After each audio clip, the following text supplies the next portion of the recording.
You're watching Access LaPorte County, Channel 97. Coming up next is the October 10th meeting of the Michigan City Community Enrichment Corporation Workshop. You can find more information for this meeting at www.accesslaportecounty.org.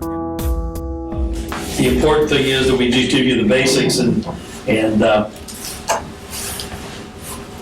make sure that everybody's on the same page. First of all, I'll give you just a brief background. The Enrichment Corporation was created in the original operating agreement between the city and the original licensee of Blue Chip Casino. And the agreement called for Blue Chip to donate $750,000 every year to the Enrichment Corporation to be used for community projects and activities. The operating agreement also contained a stipulation, and I've never been told officially that Rob Beckman was the city attorney at the time, and he was an absolute outspoken supporter of the Washington Park Zoo. So there is a provision in the agreement that the first $100,000 goes to the zoo. In fact, we'll be making the presentation of that money. I just gave it to Ed Shin, the park superintendent. I gave him the check because he was here the other day when we were meeting. But we'll actually make a presentation to the zoo at our November meeting on November 2nd. And obviously $100,000 a year for it's been 17, 18, 19 years Blue Chip has been in business, has contributed significantly to the operation of the zoo. We can all remember when there was talk about closing the zoo, and it would have been unfortunate. I was pretty much involved with it at the time, and from the park board's situation, it made sense. The zoo was losing over $500,000 a year. Johnny will know more than I do because Johnny's on the Zoological Society. We were told that the zoo was losing at least $500,000 a year, and you can't sustain losses like that. So the community came together and said, no, we're not going to lose our zoo, and the rest is history. And now it's become solid both from an operation standpoint as well as financially. But that's where the first $100,000 goes. So there's $650,000 left every year. Right after Labor Day, we started asking for proposals, and several years ago we went online. All the applications are online. For those of you who have done them, you know that. But all the applications, when I first came on the board 10 years ago, we had paper applications, then we switched over to all online.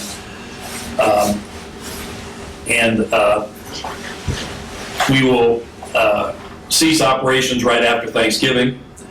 As I said, we will hand out about $650,000. Last year, we received about $1.2 million in requests. So it's not easy to decide. All of you know what great not-for-profit organizations we have in this area. And it's not easy to say yes to some and no to others, but that's part of the task. The Enrichment Corporation is made up of 9 board members. We're all volunteers. We serve 3-year terms. We will get together right after the holidays and we will review, actually during the holidays, between Thanksgiving and Christmas, the individual board members will each look at every single application. Traditionally, we receive anywhere from 70 to 90, somewhere in that neighborhood. And we have made a few modifications. As you know, we won't accept more than 3 from any one organization this year, and the maximum is $30,000. The reason we did that is because the money just goes so far, and we want to try to fund as many organizations as we can. Interestingly enough, 9 board members, all of us have our own feelings about various not-for-profit organizations, but we met right after the holidays at Blue Chip last January, and it only took us a little over 2 hours to allocate $656,000. So the money goes pretty quickly. And part of that is because we have great organizations that we know that have established a pattern of using the money the way it's supposed to be used, serving the community, doing a great job with it. We know those organizations. We know the job that they do. And so that makes it easier for us to evaluate them. But part of the problem is, and one of the things we've been trying to address, is the fact that as you're further down the line, you're a brand new organization, you're a year or 2 old, you're struggling to get established. Everybody in this room can relate to that.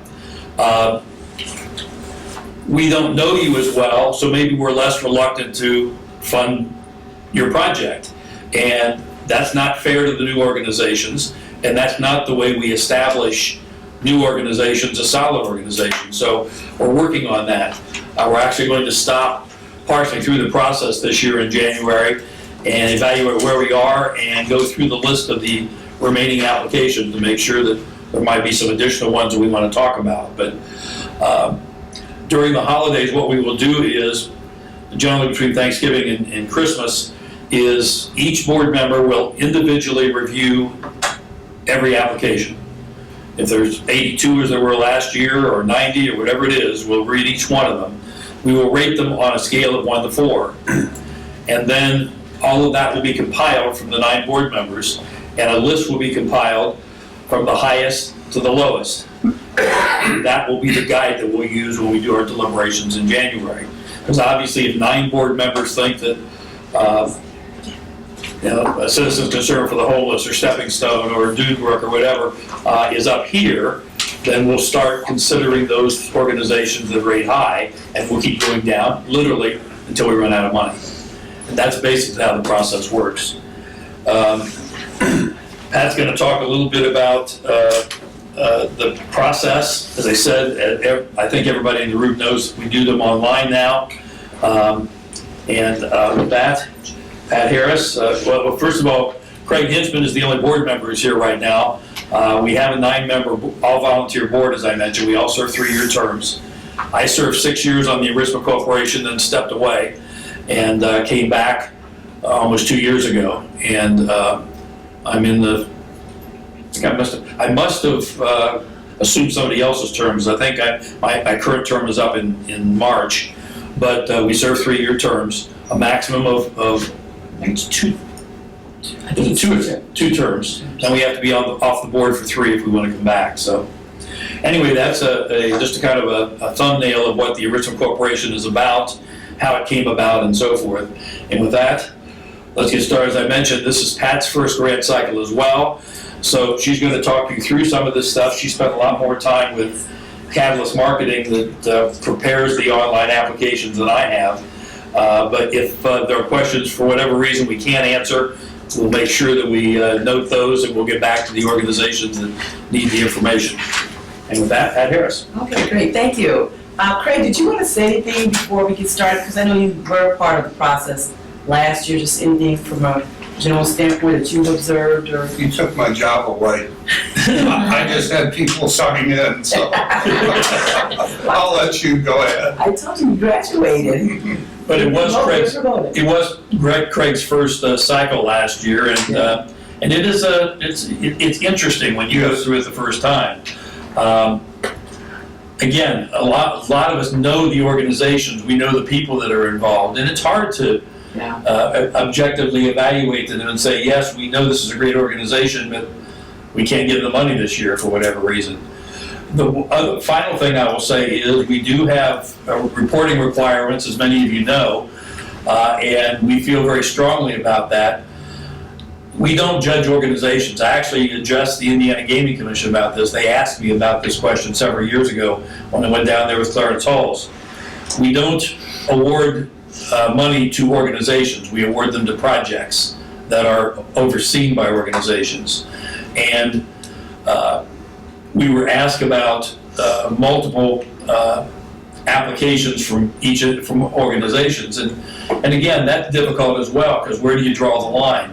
But on the other hand, if 5 organizations give us 5 requests and we fund all of them, half our money's gone before we ever get to the next one. So it's not a perfect process, but we refine it literally every year to try to make it as workable as possible. But the Indiana Gaming Commission asked, do you want to put limits on them? And we've talked about that as well.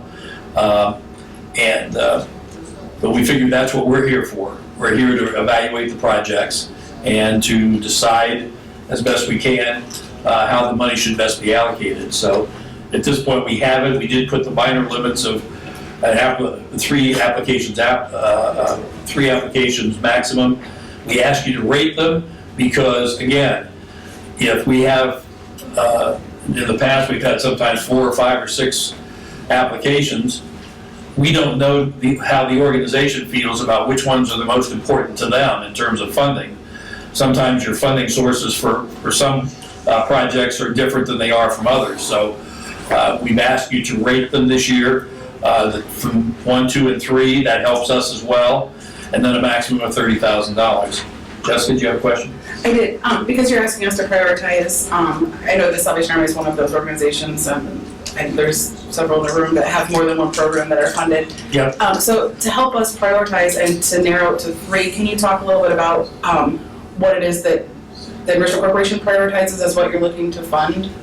Well, Can I address that? yeah, please do. Okay, so the thinking is that when you're putting together your programs for the next year, and you're looking at what you want to accomplish in that year, your organization will have the priority in your organization of what is most important and what needs the most attention as far as funding. So, the MCCEC can't really tell you that. You have to determine that within your organization.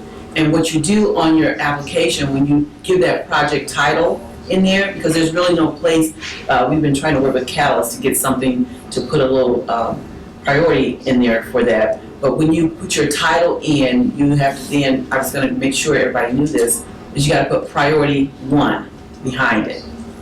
Okay, and then priority 2 or priority 3 in the order of priority to the organization. So that's kind of the feeling for you all to decide that. That gives, like he said, that helps us in determining which one we need to pay more attention to for your purposes. We had a lot of. Did that answer? Sure, and we can prioritize on our end on what we need funding the most for. I just was curious if there was, because it's limited to 3, and I feel like all of our programs are important. What it is that you're, Well, what it's gonna do, Jessica, the goal of Enrichment it's Corporation. gonna help your organization also, because now you have to think about really what is how do we prioritize these things and what should we be looking at? So as if it were me and that came to my organization, it would make me think, okay, well, I gotta think about another part of my organization and how I prioritize what things we're gonna be doing. So I think it'll help you all too, in some form or another. And a lot of this came because if you have 5 or 6 excellent programs, and we know there's organizations that do, as I said, you multiply that times a half a dozen organizations, and you've taken a good chunk out of our funding. And so there was discussion among the 9 members of the board, how do we put some limits on this without limiting the organizations? And there's no easy way to do it. So we're going to try this year. We're going to try limiting to 3. We're going to try a maximum of $30,000, and we're going to see what impact it has. Because there's nothing worse than to get down to 42 or 43 and you're out of money and you see 46, and that's one that you think maybe we should have funded. And that's happened. We actually had a situation after our deliberations in January where we had one organization that, an important project that we didn't fund. We didn't give them $1. And they got some very significant funding for us in the past.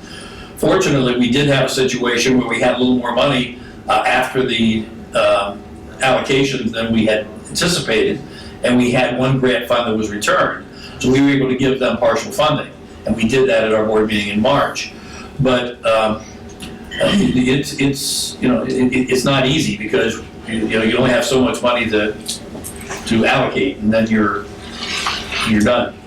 I think one thing that Jessica's referring to is in a lot of our grants that we have, it'll come to us and say that we, these are our priorities. Even with United Way, it says, these are our priorities that we want to fund. With all the healthcare foundations, it says, these are the priorities that we want to fund. This is what our organization's about. So many times organizations will set the priority. And so we have to say, does what we're proposing fit into your priority? So that's why she's asking what From that standpoint, then no, it just falls into the categories of, whatever's Michigan going on in Michigan City that needs help as a service to the people of the community. So, Give you an example, you just do the math. If you had 20 applications at $30,000 each, that's $600,000, and we only have $650 to allocate. So, obviously, we want to fund as many organizations and as many programs as possible. So we're experimenting with it, quite frankly, because there is no easy solution no matter what we do. We know we're going to get over $1 million worth of applications. We'll probably get $1.5 million this year, and we only have $650,000 to spend. So it's not going to be perfect no matter what we do, but we're going to try it this year. We're going to evaluate it. We're going to get some feedback from some of the organizations too, and see if there's a way did it work the way we wanted it to, or is there a way to make it better? So in the cover sheet, under organizational name is where we'll put priority 1 or priority 2? Yes. Okay. no, where it says project, I'm sorry. Project title? Project title, yeah. Okay. I'm sorry. That's okay. Okay, Pat. Okay, and with that, first of all, let me just thank you all for what you're doing in the community. I have a not-for-profit that I work with also, and I know the work that goes into it, and I know the funding that's needed. And like I was sharing with Jessica, I know sometimes things like this with this priority thing, that's making me think I'm not submitting a grant, but it's still making me think, how do we prioritize the items, the different activities that we're doing. But I know some of you in here, some of you know me, but it is a great, great opportunity to serve a community in the capacity that you all are doing it. So thank you, keep doing it, and keep asking for the money no matter what. Keep asking. I'm honored to be part of the organization. I'm honored to be working with you all. Feel free, you have my number. You have the MCCE number, but you have my number because I gave that out in all the publications that went out. So you can call me. That's fine. I've talked to some of you over the phone, and I'll keep doing that. Email is fine too. I'm looking forward to helping you through this process to the best I can. As Ron said, this is my first time at this organization. I've done it with a couple others before, but MCCEC is a little different, so I'm trying to work my way through this process too. As I said, I'm working a lot with Catalyst to really understand this website and the whole portal for your applications when they go in. Just wanted to reiterate some things as far as eligibility you have on your agenda. And I have listed there, those 4 items, the first 2 have always been required. The last 2 are required, they're not necessarily eligibility, but you must complete all of those things. The 501c3 charitable organization, when you submit your application, it's gonna ask you for your federal ID number, and you'll put that in, and later it's gonna ask you for your letter of determination. So you have to attach that too. So that is a requirement that you be a 501c3 charitable organization and serve the Michigan City Area School District. Your organization doesn't necessarily have to be located here, but you're gonna have to perform your services here for the community that serves our school district. So that's very important. And I know a lot of this is repeat for all of you, but it doesn't hurt to go over it again just in case someone has questions. Yes. Thank you. So we asked, I'm from Dunebrook, we asked for our letter of determination summer of 2022 and still haven't received it. And asking it for it again just generates another request that is months away. So can we just accompany that with a letter stating when we asked for it? It's what we did last year, but I realized that was a 3-month window. Now we're looking at a 15-month window that we requested it and still haven't received it. Can I just say, if you call, you get it within 2 weeks. I'm sure Lena has. We've tried also, we cannot get it.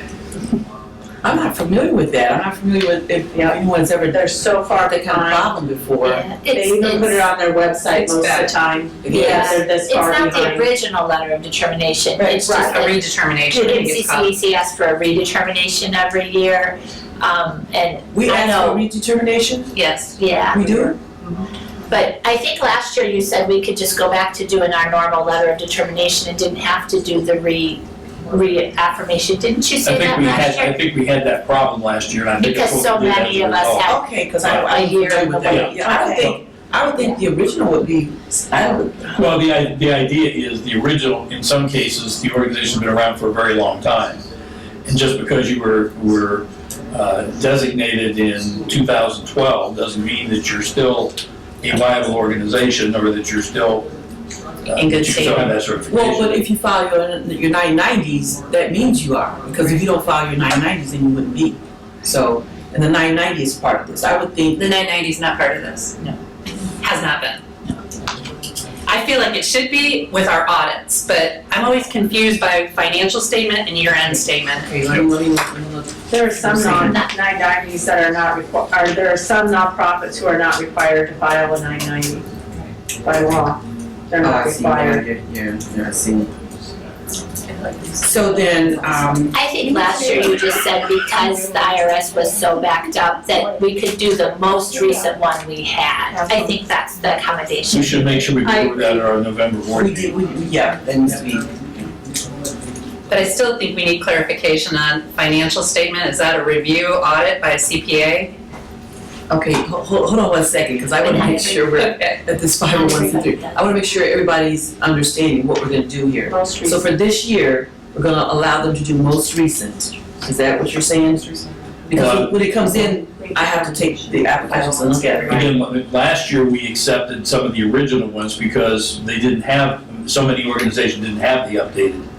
But I wasn't directly involved in that, so again, that's something, and obviously, we had a different attorney, we had a different executive director, so we had new people too, so we're gonna need to double check and make sure, but that's something we definitely should discuss at our board meeting on November 2nd, make sure that we're all on the same page. But I would think, again, based on what's going on with the government and still trying to catch up, in many cases, we need to accept the original letter if Or if they have a more recent one. yes, Yeah, the most recent you have. most recent, yeah, most recent. We have no other funding sources who ask for one within a year except this one.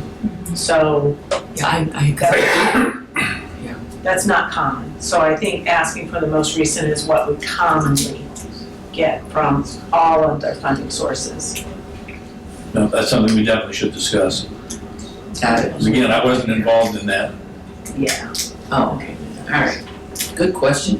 Okay, now you were talking about. So there's two in the supporting files, ask for a financial statement for We're not current down year. there yet. We're not down there yet. No, you know what? I just figured we were on the supporting files because we were talking about IRS determination letter, so That's because we were talking about 501c3. Okay. Sure, that's why. I'll wait. We'll get there. I'll get, okay. You're messing my nice. I know, I'm sorry.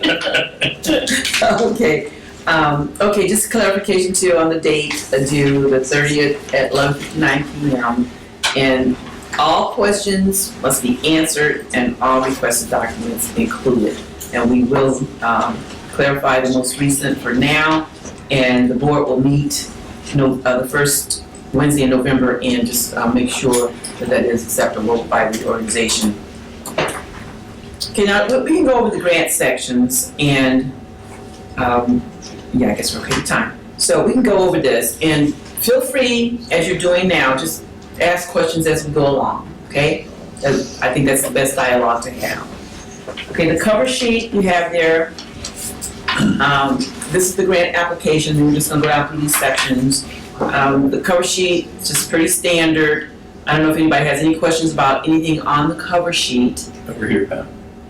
Okay, I did actually just have a question. I've submitted these for years for Social Learning Institute. And when I first started, my title was Executive Director. Now that's no longer my title.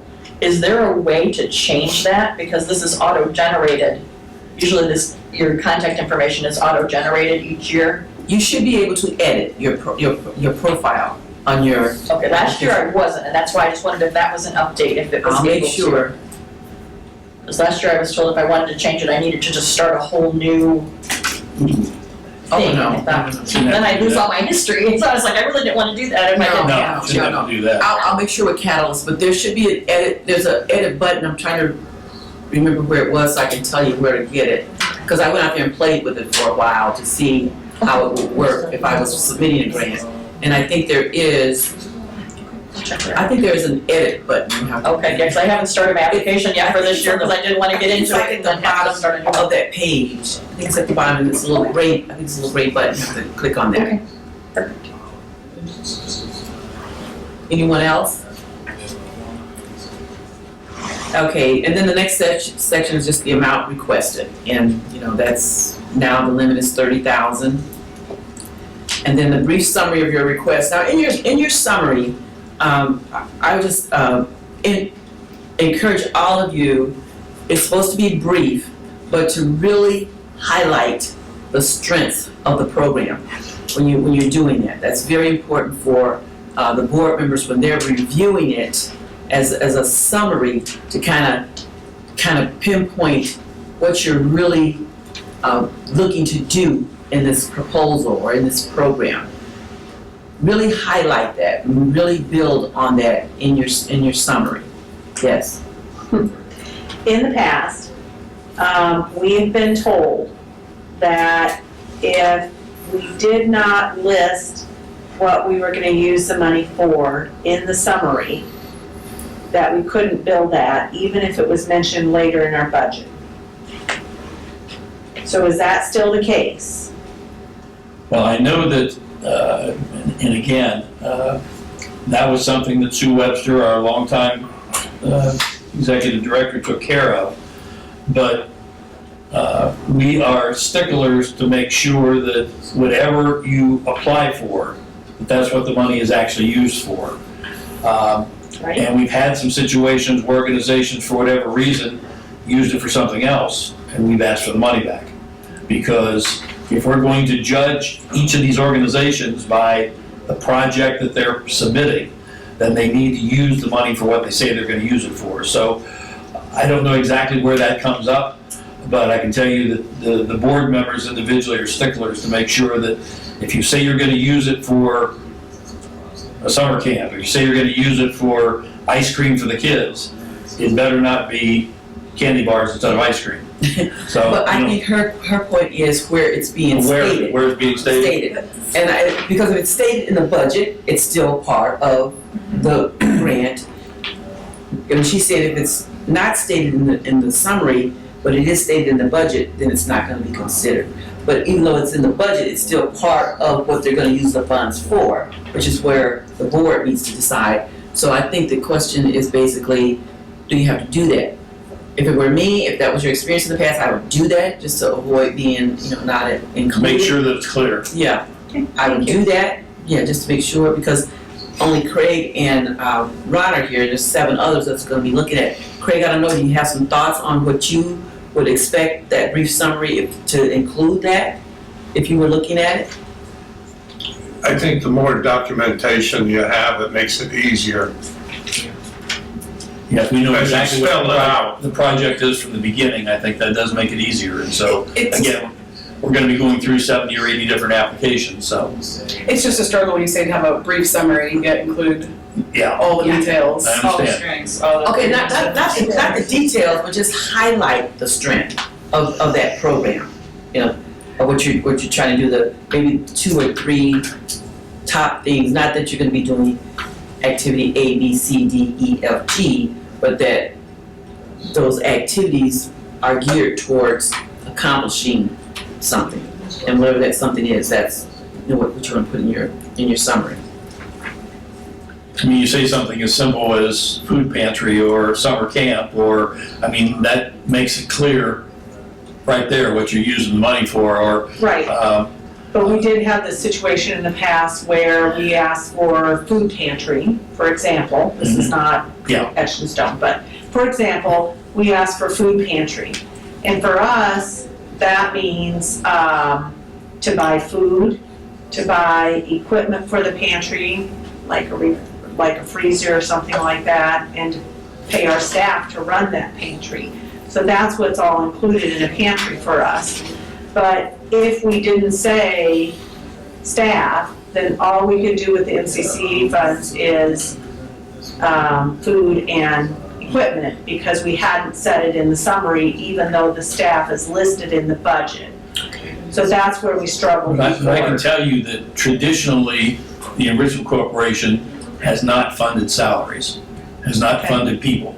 They fund they fund materials, they fund programs, but they don't fund people. And Which is so, unfortunate, because you can't I run a understand. program without people. well, I understand that, but you also understand that we have $650,000 to give out and 80-some organizations that want it. So, we understand that you're gonna have, it's gonna come. The other thing is, we very rarely fund organizations that say, I want $30,000 for this program, and 100% of the funding is gonna come from the Enrichment Corporation, because we wanna see money come from other places. And so, those two things, the fact that you've got funding or commitments or whatever from other outside, other than just the Enrichment Corporation, and that it is used for stuff as opposed to salaries, because again, we have a limited amount that's going to go around, and so that's traditionally the way the board does it. We're 9 members on the board. If the board decides we want to fund all salaries, we fund all salaries. So, but that's traditionally how we've done it in the past. I have a question. $650,000 is a lot of money, but when it was created, what $650,000 could buy is much different than No question. today. No question. So do you see that what you're able to give organizations, I guess, is the board's goal to give more organizations something, or to keep the grant amounts such that it's enough money that can help push a project forward? I think it's some of both, Pam, and you're right. I mean, 20 years ago when this was founded, $650,000 went a lot further than it does now.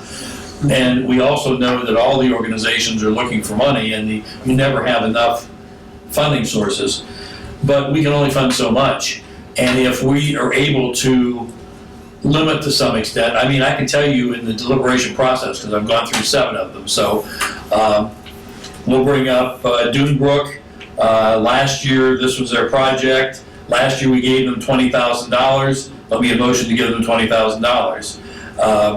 Salvation Army Food Pantry, last year we gave them $35,000 or $30,000. There was a motion to give it to them. So traditionally, what we've done in the past, and that could change this year, traditionally, the quote-unquote organizations that we've worked with for years, and we know the programs, we know the individuals, we know the great work they do, we will generally fund them at the level we funded them in the past. Now again, that could change, because you only have so much money. But we also want to set some money aside so that if, as I said before, if you're starting a new organization, you see there's a need in the community for this not-for-profit, it's going to be, as tough as it is for you guys to get funds, that organization, as you know, is going to have an even more difficult time. So if we can give that organization $1,500 or $2,500 to get them started, to give them something at least to help allow them to develop, those are some of the things we want to look at. How far we can go, we won't know till we sit down in January and start looking at them. But that's kind of the goal, is that we want to set some, excuse me, we want to set some portion aside so we can try to encourage some of these small nonprofits that are trying to get themselves established. Thank you. Okay. All right, anything else on the summary? The brief summary? But we want everything in there?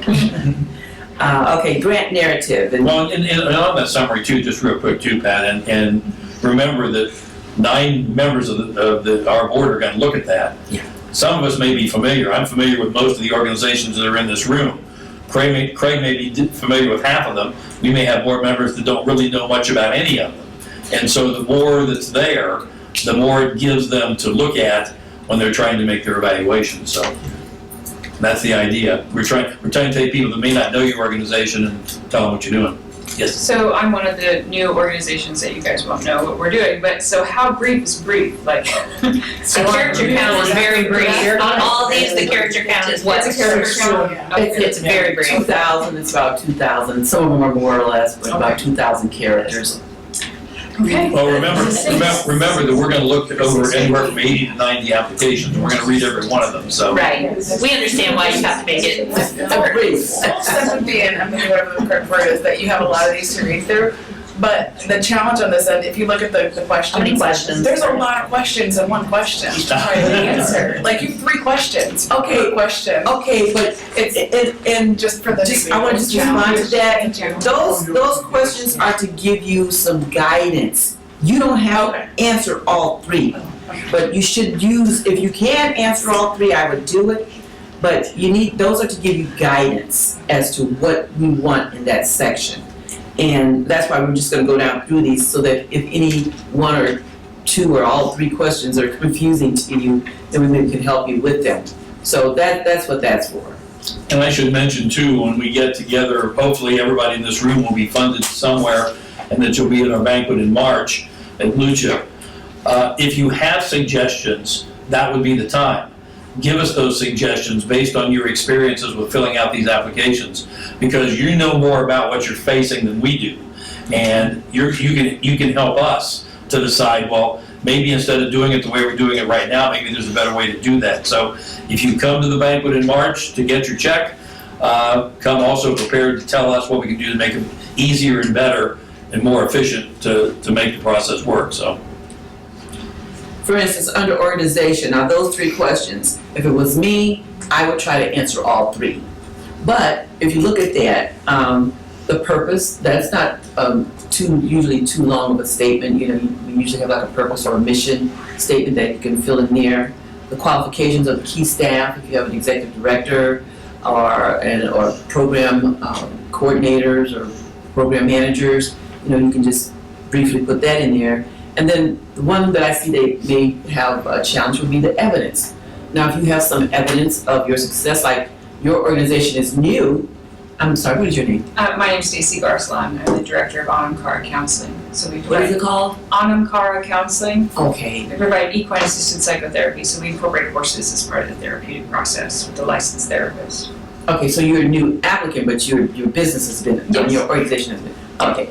Well, that's a little different. Like, some organizations are just startup organizations, so they wouldn't have necessary evidence. So they may have to base it on evidence of other similar programs and what those other programs have done. So that's kind of where we get a little bit more of a challenge for you answering these questions. But do you have any questions on any of those 3 questions, like the evidence? What type of evidence? Okay, that's good. You guys are good. The needs. Those questions, again, all of those questions won't necessarily apply to your organization, but most of them probably will and could. So I would, if you can't answer all of them, but if something doesn't apply to your organization, just write heavily on the other aspects that are down here. And I would just say really emphasize anything that has a need, to really emphasize that need, what that means to those people or that group that is looking for help or assistance in any kind of way. Why is there a need? What has been lacking? Are there not other organizations doing it? Are there not enough resources for it? Emphasize that. What has been happening? What has been happening to the people? What's been going on in their experiences in life? Just emphasize it as much as possible. I see a hand somewhere. No? Okay, and of course the purpose, and this is kind of, again, where I would say if you want to expand on it, because it's also in your narrative under organization, but I would say this is where you can really expand on your purpose, because you got just that one thing to address in that section. And I would take the time to just really think about the passion you have for this organization and translate that into your purpose. Because again, you got 9 people that are gonna be reading this, and they need to feel that, they need to see it and know exactly what's going on with that. That brings us down to your evaluation, and to me, this is kind of a critical part of the process, because how are you going to determine if it's working, if it's not working? So you need to, in this category, you need to be specific. Now, I know some of you have some feelings about this category, so I'm gonna really ask for some dialogue here, so that we can make sure we are clear on what the board's gonna be looking for in this section to evaluate this section and the next section, which is impacts and outcomes. These are two very critical parts of, after addressing the need, then how do we know you're doing what you're saying you're doing, what you're gonna do? So anybody wanna start out? Well, under the evaluation where I usually struggle is you asked for us to talk about previous funding and how that was spent. And then at the same time, asking about how the purpose of the current program is going to be met. And that's really difficult for me to incorporate all the information about the great funds that I've already received and what we've used them for. Because like for us, at least at the Social Learning Institute, I generally don't write for the same program every year. So it's tough to incorporate all the information on all the other programs you've given me money for, plus be able to fit in a few characters on how I'm going to prove that I'm going to properly spend for this new program. So I think just part of my struggle with that one is, again, space, which we all struggle with, but again, the character limits are there for a reason. So I guess I just need to know what's more important of those two things for me to spend my character limit on. How I'm going to spend the money that I'm currently asking for, or what money I previously received. Those first two questions, it says, how will the grant, if made, be evaluated? Okay, so let's say in your grant you say, we're going to improve, what's your organization? Social Learning Institute. And you do We're a day program for adults with intellectual disabilities. Okay, so you're trying to help them be more self-sufficient at certain things? Okay, so in your grant proposal, you're saying they come in at a level, and I'm just giving an example, a level 1, and when they go through the process, they're going to be at a level 3. So I'm just saying, so how do you evaluate that? Then that's how you're going to evaluate. We're going to watch their progress. We're going to say they're doing these things now, and by the time they're finished, they're able to do these things plus these other things over here. So you want to include that in your grant, in your evaluation. That's how you're going to evaluate if your program is working. Because we have these people there to train them, and through this training, they're able to now, instead of just picking up my glasses, they can put the glasses up and now they can put them on. So I'm just being very simple about it, but you just evaluate from a start point to how they progress in the program or on the project that you're submitting your grant for. So that's kind of an example. Well, and keep in mind, again, some of the board members may be familiar with the Social Learning Institute. I knew Jim Garucci, and it was on the library board with me years ago. And some people may have never heard of you. And so the people that haven't heard of you, if they're going to be considering funding you, are going to want to know what you're doing, and it's even better if they know what you have done. So again, it's going to vary from organization to organization. In your case, because it's not the same funding for the same program every year, it makes it more challenging. But the idea is, the more that board member knows about your organization, the more he or she can evaluate it. So This has to be very, very challenging when you say be brief. Brief to me is a paragraph, brief to somebody else is two pages. And then when you mentioned that, explain what you did last time with the money, I could see you could ramble on with that forever. So I don't envy you. it's hard to do one size fits all. Yeah, exactly. Yes, Jerry? Going back to something that Ron mentioned earlier, is that this grant is not going to fund your whole program. So with all of the grants that we do, they all ask these same questions. So we have a pretty good experience on evaluating and being able to say what we want to do and how it's done. So, I think that when I look at it, sometimes it's like you almost feel like you're cutting and pasting and putting the same information in all of the grants because they're all needing us to qualify what we're saying and what we're asking for. So what I'm saying is that whatever we say here, everybody's asking that, so we should be pretty experienced in being able to evaluate. And to that point, yes, and if you have something like that and you've been using it, you've been successful with it, keep using it. Because like these 9 people will see it one way. The next grant you write, those people may see it another way. It's just what they're evaluating and what they're looking at the time against the other grants that are in the lineup. So it's not, I would just say go on the strength of your organization when you say you're going to evaluate. Go on the strength of what you've done in the past and you've been successful with, and put that in here, because I don't know, Ron, if you feel any different than that. No, you're right. You're absolutely right. But that's The most challenging is the new organization. The organization's just getting started, because it's hard to talk about past history when you don't have one. But you're more likely to outline the need than the evaluation, because you're explaining why your organization is deserving of funding, why it's deserving to be around. So it's more challenging for the newer organizations. But again, when you've got 70 or 80 applications, everyone is going to be different, and everybody's vying for the same dollar. So. okay. So and then when you go down to impact,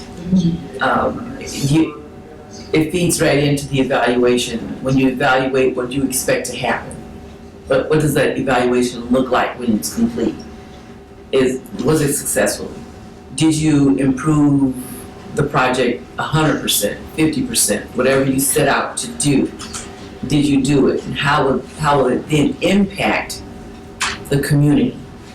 Is it going to eliminate 100% of cancer?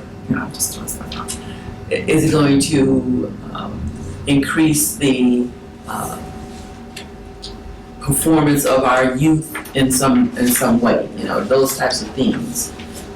What type of impact does it have on the community? Again, use what you had before that was successful and just highlight that and continue to build on it. Okay, so now we've got 20 youth going through the program. They're coming out successful at an 80% level of success. Now we want them coming out, the next group is going to come out at a 90% level. We're going to have more youth. We're going to increase the number of youth from 20 to 30 in our program to have more impact on the entire community. So those are the kinds of things to look for, to include in your explanations or your responses. Anybody else? You've been very quiet. You usually aren't. So.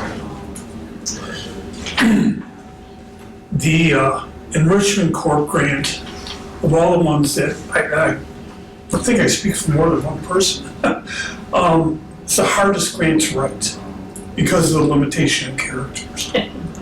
I mean, you ask a 3-part compound question and it'll take up 2 or 3 sentences to answer it. So it's difficult, but as far as having done this for 11 years now with this, you got little ways to maneuver in there, and you use ampersand instead of the word and, making sure you're in one space. One space after a period. One space after a period. But, it all kind of blends together when you're talking about, the outcomes, when you're talking about the evaluations. I mean, they're all kind of the same thing. You're building one after the other. And so, as far as I'm concerned, the most challenging thing is, I'll give you an example. This year at Sandcastle, we did an exterior renovation project, cost about $220,000. And in the spring, we're gonna be doing the interior of Sandcastle. Now, I've got matching grants from Healthcare Foundation, that was just approved, and I've got like 5 or 6 other grants written.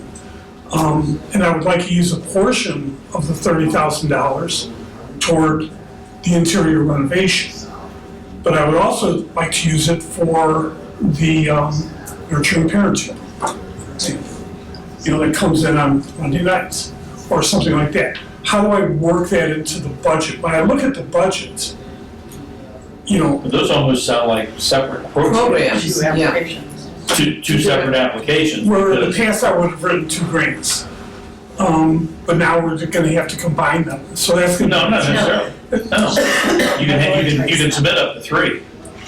Yeah, I got 4 programs. oh, I see. I see what you're saying. But Okay. even the 3 have to total 30,000, right? You can't, Oh, no. No, Each one, Each one can can. be 30,000. each one. Each one, the maximum is $30,000. Per grant. Per grant, per grant. Oh, that's not the, grant okay, application. thank you. No, you can do up to 3, because we've had organizations that have submitted 5 or 6. And the only reason we did that is, again, because of the amount of funding we have and trying to get some funding to as many organizations as possible. And The that's- Enrichment Corp is always very generous, and they're always very fair. Well, and we, and that kind of feedback is what we're gonna know. If it is more difficult to do our grant applications and some of the others, Yeah. that's the kind of stuff we need to know, Yeah. so we can make those changes. Again, Pat's new, we had the same executive director, Sue Webster, for a lot of years that looked over that. She was familiar with it, she did it every year. And, you know, we're taking fresh looks at these things now, so maybe that's something we need to look at. And again, as I said before, those are the comments in March when we get to our banquet that will be helpful, that we can make notes that night and say, between March and we start the grant cycle again after Labor Day, those are the things we're doing in the summertime. We're trying to make that more user-friendly, for example. Those are the kinds of things we can work on if we're aware of it. You are the guys that do that, and so you're the ones that have to tell us, well, yeah, this is what we need to do. So that would be helpful to us. But evaluation. That was very good, I'm glad you said that. Yeah, valuation and impact are one and the same as far as I look at it. You know, we've got client track, we've got Qualtrics. Those are the metrics that come out, and the impact is, well, we went from here to here, from here to here. So. And impact to me, the way I've seen it in the past and working with the different grantors and foundations, and then on the other side, organizations submitting, the impact is more of community.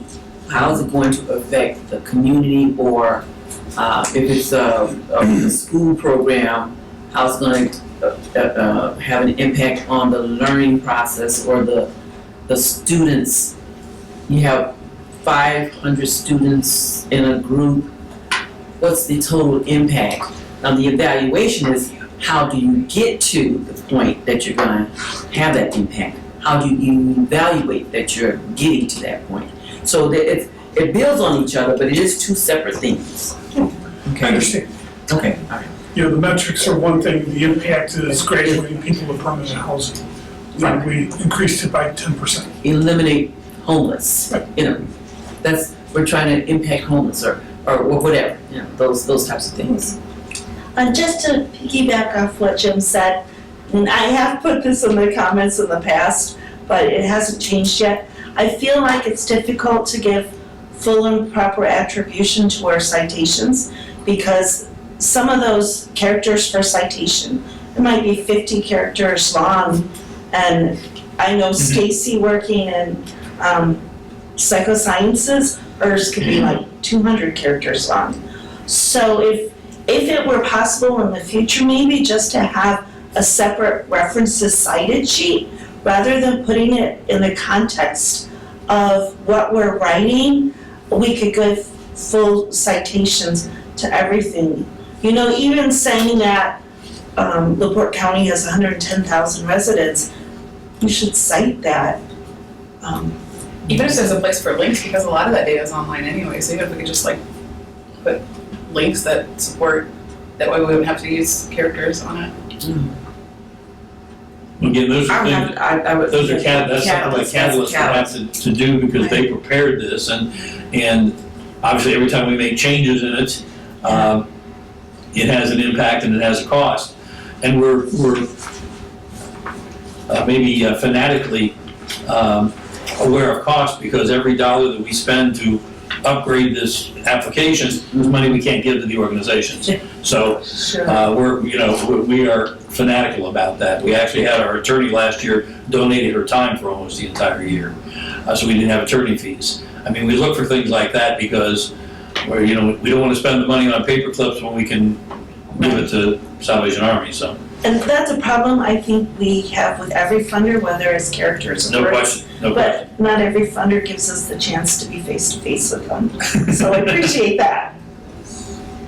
Well, and if there's a way we can do that, Pam, you're right, that's what we should be doing. So, but we'll have to find out in the context of what we're doing, and that's well beyond my capabilities. Oh, sure.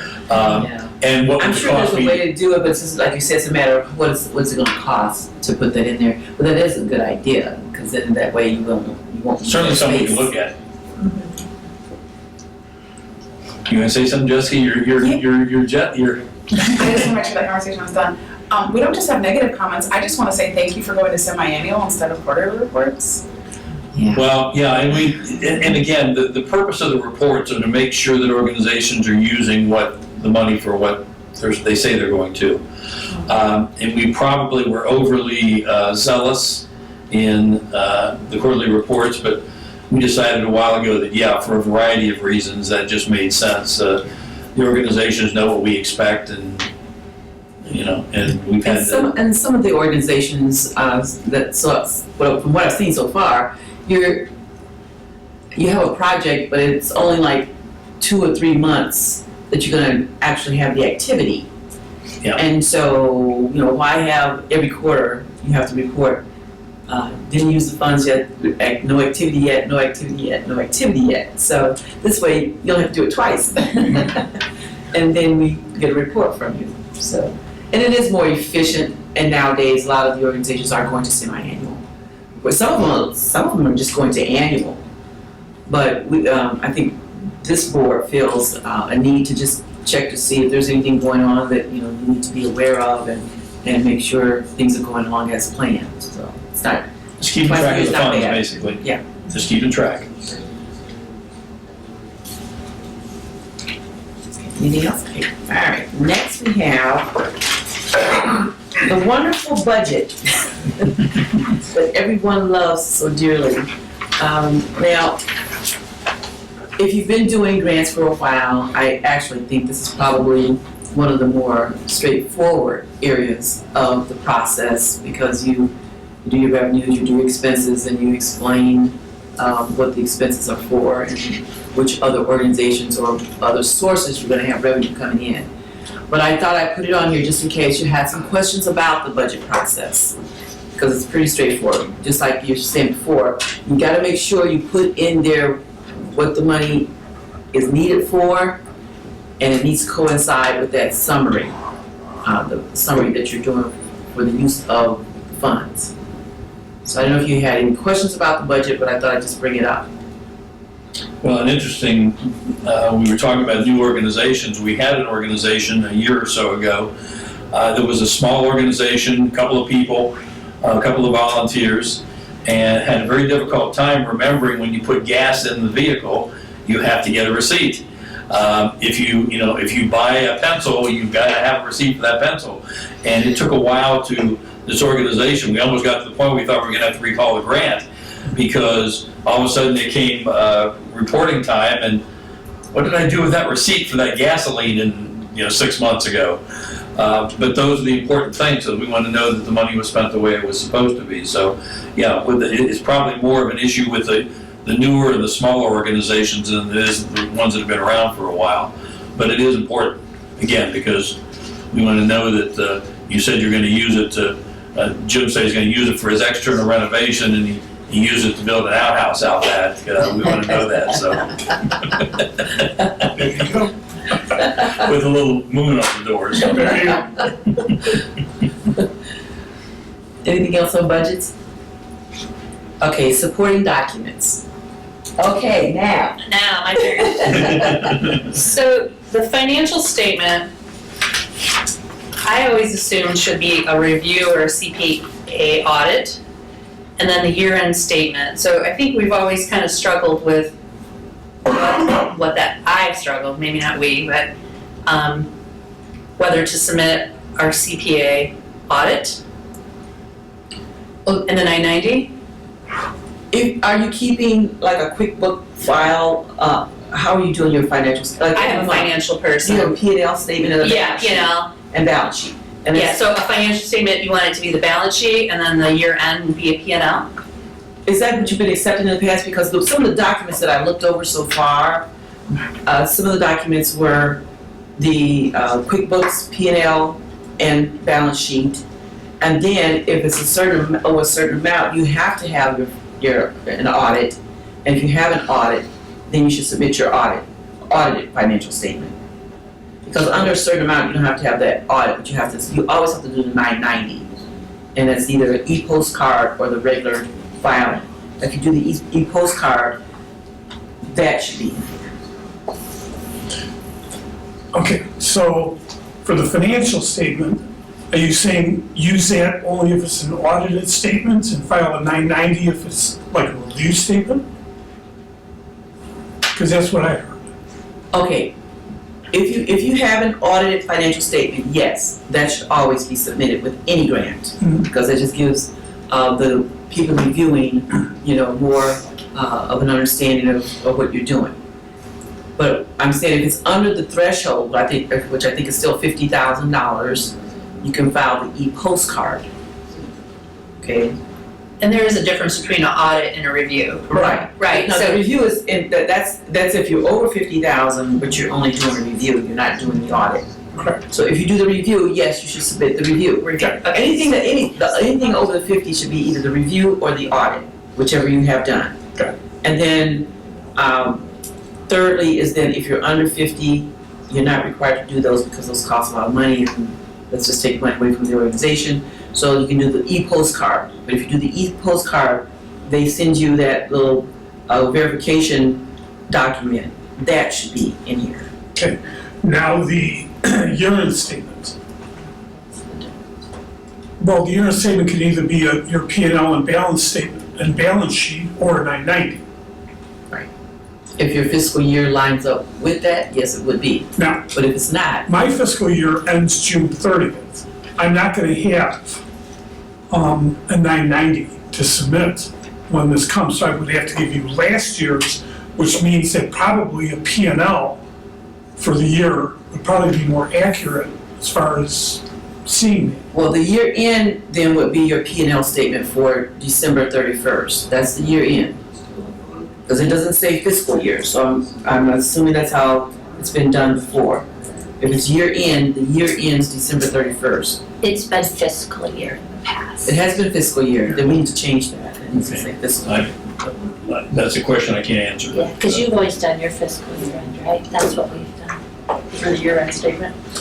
Yeah. In your fiscal year. Whatever I'm putting down for the year-end statement, it's gonna parallel what I'm putting in for my financial review. So, yeah. So then in that Ask case, you when you can ask when your year end is, and you say that it's either June June 30th. 30th. well, that's your fiscal. And That's your fiscal, right, so that's your what we need to do fiscal is we need to change this to say your fiscal year. Mhm. So that you can then line it up with your fiscal year, then there's no question about year end anymore. I think that's what we've all been doing in practice. Okay. Because that's not what that, there is a difference, because I've had to deal with that before, but there is a difference, but That's something we Because you- should clarify, you're absolutely right. yeah, so we should we'll put that out there as a fiscal year statement. Okay. Now, in the same vein, the fiscal year that just ended in 2023, I can give you a P&L and a balance sheet for that, as opposed to the 990, which goes back to June of '22. Okay, but you still need to do that for the financial statement at the top. You still need to do your 990 for the top. I thought we were doing a review or an audited statement for the town. Well, isn't that what you're talking about? No, Okay, okay. I'm talking about the year-end Oh, statement. you're talking about the 990, yes, I'm sorry, you're right, okay. So I could either give you the 990, which ended in June of last year, or give you a P&L and balance sheet for the fiscal year that just ended this year. What's the board preference on that? Because I would think you'd want to do the 990, because that's the official document. I think that's something we ought to ask the board. I don't know. I don't know what, I don't deal with those enough to have a feeling for that one way or the other. But I think that's a question we need to resolve. If I was recommending something, I would say it would be the 990. You will be on November 2nd, so. So She's like, oh, I made a note. Okay. You know, and in that case, let's say we do the 990 and the financial statement review from the previous year. When the new ones come out, I've generally just sent those in to Sue, just as a courtesy. I don't know whether you'd want that or not, or, If it's gonna be eventually in here, in your grant, then you don't need to duplicate that, no, because I'm going to be pulling it up, and I'll see it.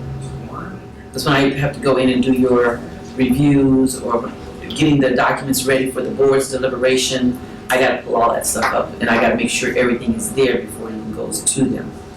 So I'll be looking at that, and I'll, have a chance to see it, and then in your annual reports, same thing, I'll be, I mean, I think Jim's saying outside of the application process, when he has them, then he goes ahead and submits them, but I'm not sure whether we. Oh, yeah, you need to do that. Okay. I mean, if you want to, I'm not gonna say don't do it, I'm just saying you don't have to. do we know what the size of the attachment can be? Because my 990 is like 60 pages long.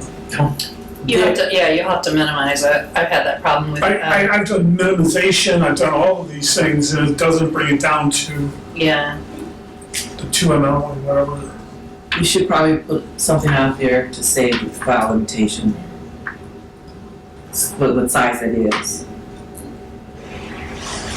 But if you switch to wanting our 990, it's gonna be 12-month-old data as opposed to our year-end financial statement. In the past, the year-end financial statement has been like, that's what Well, I the submitted. reason I asked is because what I'm thinking of doing is filing the old 990, and then at the end of it, balance sheet and P&L for the year is only 3 more pages. So, Yeah, and the 990 is the official document that goes to the IRS, so. Yeah. So that's why I'm saying, The Sunday Times doesn't file a 990, and there's probably other organizations that apply that don't as well. Yeah, that was mentioned earlier, not all organizations have to file the 990, so. right, but they should have to file the 990 e-postcard. No. And then That's what you were saying earlier. that if they don't, you're required. Religious organization exemption. Oh, that's right, there it is. Yeah. I'm sorry to interrupt. Is this for the MTCC grant workshop? Yes. Okay, sorry. My apologies. Not necessary. There's a sign-in sheet somewhere. right here, Oh, right by the empty chair. Right where we were about to sit. okay, I'm kind of under the impression that we need to really review this, I think so too. I fine-tune this. think so too. Because there's a lot, like she says, religious organizations, they are not required. But Even there's some if it's too late to do it for the current grant cycle, at least we'll know, for so, the future. yeah, I agree.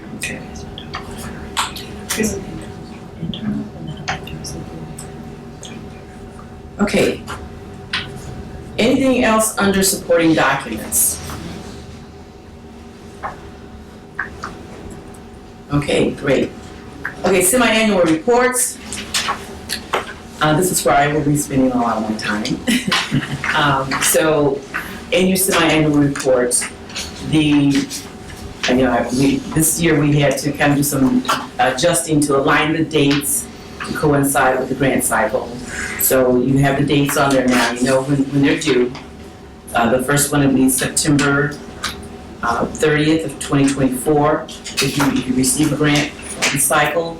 And then the second one will be March 31st of 2025. And we'll keep repeating and advertising that so that everyone knows. And when you get if you receive the grant and you get your contract, it'll also be in the contract when those dates are. We will be expecting those reports due on those dates. So, when you're submitting your reports, feel free to call me or send me an email with any questions. I'm really happy to answer and find out whatever I can from Catalyst, if there's an issue with Catalyst, and actually accessing the portal, because we had some issue with that last time.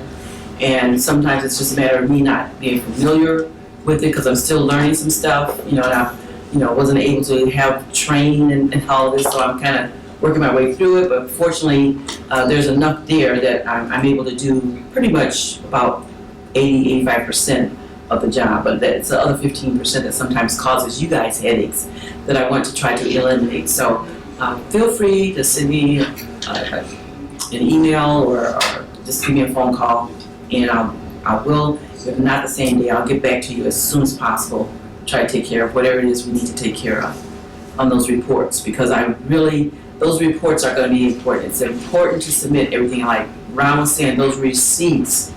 This last year I had some organizations that did not submit receipts, and you're going to need to do that. This year we're going to give you a chart that outlines what documents are needed, and all organizations are going to have to submit all those documents, because in one form or another, all of them are going to be required. So we're going to be sending it out. When you receive the contract, that will be in there also, that chart of documents that will be needed. Some people don't submit narratives, and a narrative is very important in your report. When you submit your semi-annual reports, the narrative is very important, and half of the organizations didn't do that. So if you were one that didn't, but next year we're going to make sure that those are included.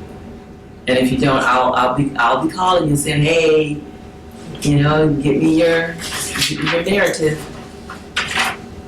Well, and again, as we said before, we are extremely protective of that money. We look at the money as if it were our own, because if an organization asks for X number of dollars and they don't use it the way they said they were going to in the grant application, in some cases we've asked for the money back.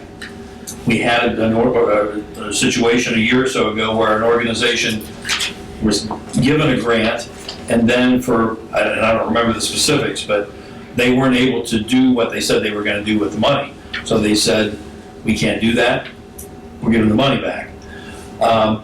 We don't like to do that, but we figured that if you say you're going to use the money for a certain purpose, and then you use it for something else, that's not fair to the organization that was 3 or 4 down the list that didn't get funded, because we didn't get down that far.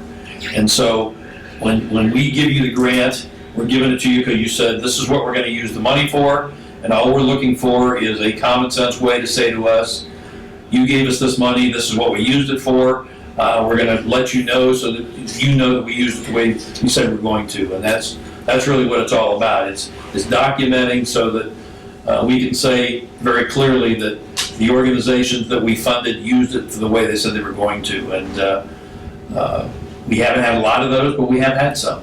Well, we've had to ask for the money back, or an organization has given the money back because they weren't able to meet the terms of the application. And so we want to be fair to everybody, because again, I think last year we funded 40-some, was it 35. Was it only 35? 35. I think we had 72 applications or something like that. 70. So it was half. So we funded exactly half of the applications we received. Now we know that the last 3 or 4 applications, some of them, somebody asked for, I don't know, they wanted to build their banquet hall or something. But, and you know, every once in a while we'll get some of those that are just not realistic. Or we'll get one from an organization that says, we want to do this and we want you to put up 100% of the money. We're not going to do that either. But basically speaking, the organizations know what we're looking for, and we want to try to make it as easy as possible to give them the money and to help them use it to serve the community, because we all know what great organizations we have. But we're sticklers to make sure that it's used the way that organizations said they're going to use it. So that's what the process is all about. And as I said before, assuming that the organizations in this room are going to get funded, when you come to the banquet in March, come with those suggestions, because we don't fill out these applications, you do, and so you're going to know. I mean, we have a couple of board members that are involved with organizations that will be able to look at the applications and say, well, maybe we should make these changes. But for the most part, we don't know whether we're doing it the right way from your standpoint or not, and that's where you can help us. Let's try to make it, because I listened to your comment, Jim, about it's more difficult to do this. If there's some ways we can make it better, then that's what we want to do. And that's the way we spend our time from after the banquet in March until Labor Day, when we go into the next grant cycle, is fine-tuning some of these things and making changes so we can make it as easy as possible and as informative as possible for the organizations to participate. So that's what it's all about. Do you have a question, Jerry? I do. Under the semi-annual reports, or when we were doing the quarterly reports, one of the areas that I struggled with a lot was expenditures that occurred right at the end of the quarter. An example, I think just about every grant that you submit to the state or to the federal government, when the quarter ends on the 30th of the month, you have until the 15th of the next month to file reports, because there are some expenses that are through right at the end that you can't pay right at the end. So they give you that time to get something. So what I've been doing is kind of missing out on some expenses. That we had an expense that occurred on September 30th. And we didn't get the invoice until after the 30th. So I can't file that, I can't, that particular claim with this grant, so I have to try to submit it I think somewhere you can else. still put that into the next, as long as it's within the whole year.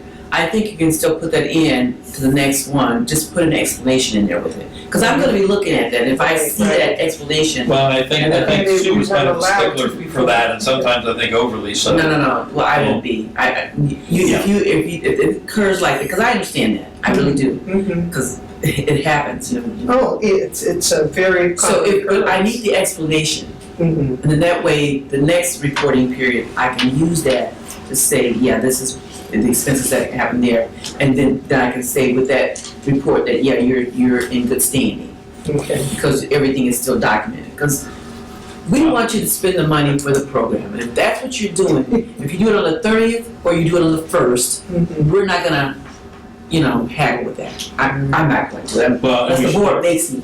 And of course, it makes it easier now that we're only doing twice a year Right. instead of four. Right. But I know what you're saying, and I saw a few of those and wondered sometimes, because you're right. I mean, you spend something on September 30th, you're not gonna have, you may not have documentation right away that you did that. Exactly. And yet, technically, that should be in that quarter. So I sympathize, and I think probably in the past, maybe as an organization, maybe we were a little too strict in looking at that. I know what you're saying, and it shouldn't be that way. I mean, we should make it as easy as possible, so. Okay, great. Any other questions? Okay, just a couple comments. When you're doing the application, I'm pretty sure most of you do know this, you don't have to, once you start, you have to complete it. You can save and go back and save and go back, the new person. Yeah, you can do that. And the other thing is, if you spend all your monies you don't have to submit the second report. If you spend all of it in the first semi-annual report and you're done, you don't have to submit that second report. Okay, I don't want you having to do that. I'll note it that it's all done, and you won't have to do a second report. So I don't want you worried about that either, okay? Alrighty. I think that brings us down to, which we've been doing right along, issues and concerns. Any other issues and concerns that you may have related to the grant process? Okay, well, great. Well, thank you all for coming, and I apologize for lack of documents, but I only had 5 signed up, so I don't know what happened. I just want to apologize. I had on my calendar it was 5 to 6:30 instead of 4 to 5:30. So I am so sorry. When I came and I was like, they're already started. Yeah, so I am so sorry. I came from Cleveland and I was at a conference last week, and I don't know if because they're an hour ahead, if that's what it did. Yeah. But it had 5 to 6:30, so I came in like, oh my gosh. So my apologies to everyone. I am normally never late for a meeting, so I'm so sorry. No. Well, you have my contact information. I do. You call me and, I can go over some things with you if you want. Okay. We can just talk about it, so Okay. that you're up to date. Okay. And Access to Port County also recorded this, and Yeah, I'm not sure exactly when Channel 97 will show it, but a few days. Few days. and it'll be on the website too, not anymore. It's posted on Alco's website as well, so if you want to go back and review. Well, thanks to everybody for coming. Thank you. Okay, thank you. Thank you.